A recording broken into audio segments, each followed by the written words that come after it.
नमस्कार, SBT news में आपका स्वागत है। पेश है 1 दिसंबर बुधवार शाम 5:15 बजे राजस्थान की बड़ी खबरें।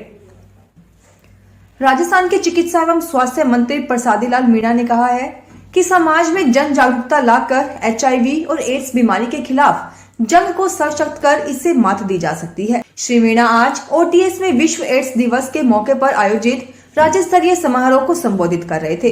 उन्होंने कहा कि सावधानी और सतर्कता के जरिए ही हम अपनी पीढ़ियों को सुरक्षित कर सकते हैं। उन्होंने बताया कि विभाग द्वारा प्रशासन, शहरों एवं गांवों के संग अभियान में मरीजों की स्क्रीनिंग कर निःशुल्क सेवाएं दी जा रही हैं। सरकार का लक्ष्य है 2030 तक प्रदेश को एड्स मुक्त बनाना है। भारत में इंटरनेशनल फ्लाइट्स की आवाजाही 15 दिसंबर से शुरू नहीं होगी। एविएशन रेगुलेटर DGCA ने कहा कि फिलहाल 15 दिसंबर से चालू होने वाली इंटरनेशनल फ्लाइट्स के फैसले पर रोक लगा दी गई है। नई तारीख जल्द ही घोषित की जाएगी। यह फैसला कोरोना के नए वेरिएंट ओमिक्रॉन की वजह से लिया गया है। दिल्ली सरकार ने आज कैबिनेट बैठक में पेट्रोल के दाम घटाने का फैसला लिया है। पहली बार दिल्ली में पेट्रोल के दाम 103.97 रुपए प्रति लीटर थे, जिसे घटाकर 95.97 प्रति लीटर कर दिया गया है। दिल्ली की जनता को दिए राहत वाले फैसले के बाद 1 लीटर पेट्रोल अब 8 रुपए सस्ता हो गया है। दिल्ली सरकार का यह फैसला आज रात से लागू होगा। विक्की कौशल, कैटरीना कैफ की शादी को लेकर होटल व इवेंट कंपनी पूरी तैयारी में लगी हुई है। दोनों की शादी में स्पेशल गेस्ट में फिल्म प्रोड्यूसर, डायरेक्टर्स, एक्टर्स और एक्टर्स के अलावा PMO के अधिकारी भी शिरकत करेंगे। सूत्रों से मिली जानकारी के अनुसार इसके लिए PMO की ओर से कलेक्टर ऑफिस में प्रोटोकॉल देने के लिए संपर्क किया गया है।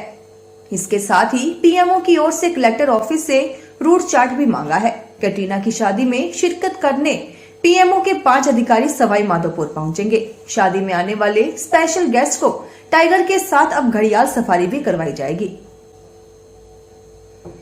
कोरोना के चलते पिछले करीब 2 साल से स्टूडेंट्स की ऑफलाइन परीक्षाएं नहीं हो सकी। अब CBSE ने कोरोना गाइडलाइन को ध्यान में रखते हुए बोर्ड परीक्षाओं को 2 सत्र टर्म 1 और टर्म 2 में आयोजित कर रही है। केंद्रीय माध्यमिक शिक्षा बोर्ड द्वारा सोमवार को 30 नवंबर 2021 से 10वीं बोर्ड के प्रमुख विषयों एवं 1 दिसंबर 2021 से 12वीं बोर्ड के प्रमुख विषयों की परीक्षा आयोजित की जा रही है। यह परीक्षा ऑफलाइन मोड में आयोजित की जा रही है, जो 30 दिसंबर तक चलेगी। पाली में परीक्षा देने आए स्टूडेंट भी ऑफलाइन एग्जाम देने को लेकर काफी उत्साहित नजर आए। जोधपुर एयरपोर्ट आज बदले शेड्यूल में सुबह 6:30 बजे खुल गया। पहली फ्लाइट सुबह 9 बजे बाद पहुंची। हैदराबाद से पहली फ्लाइट में 160 पैसेंजर जोधपुर पहुंचे और 180 पैसेंजर जोधपुर से हैदराबाद के लिए रवाना हुए।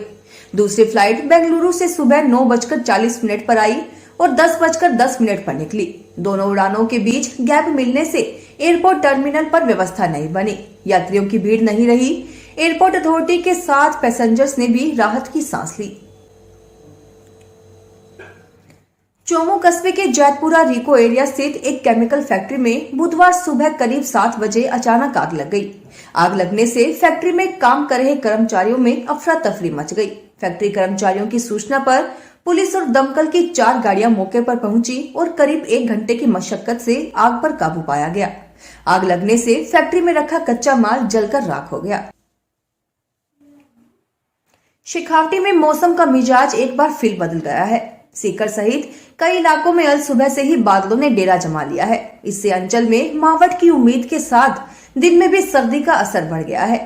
बादलवाही से फतेहपुर कृषि अनुसंधान केंद्र में तापमान अचानक 6.6 डिग्री उछाल के साथ 9 डिग्री दर्ज हुआ, लेकिन धूप की कमी व मौसम में नमी की वजह से सर्दी का सितम ज्यादा बढ़ा हुआ महसूस हो रहा है। नए साल में झीलों की नगरी उदयपुर के लिए बेहद खास रहने वाला है। नए साल में उदयपुर के विकास को रफ्तार मिले और जिले में निवेशकों के अनुकूल माहौल बने, इसको लेकर प्रयास तेज हो गए हैं। इसी कड़ी में जनवरी में प्रवासी राजस्थानी और विदेशों में रह रहे उदयपुर वासियों की समिट आयोजित होगी। समिट का उद्देश्य विदेशों में रह रहे राजस्थानी और उदयपुर मूल के लोगों के सहयोग से उदयपुर में निवेश और विकास के अनुकूल माहौल तैयार करना है। निवेशक और प्रवासी राजस्थानी उदयपुर में निवेश करने के लिए जनवरी में एक मंच पर आएंगे। मंत्रिमंडल पुनर्गठन में मंत्री पद नहीं मिलने से कांग्रेस बसपा से आए विधायक और सरकार का साथ दे रहे निर्दलीय विधायकों ने असंतोष की आ रही खबरों के बीच मुख्यमंत्री अशोक गहलोत ने कहा है कि 19 विधायकों के जाने पर जिन्होंने सरकार बचाई उन्हें भुलाया नहीं जा सकता। एक बार फिर आलाकमान से चर्चा कर कैबिनेट पुनर्गठन करेंगे।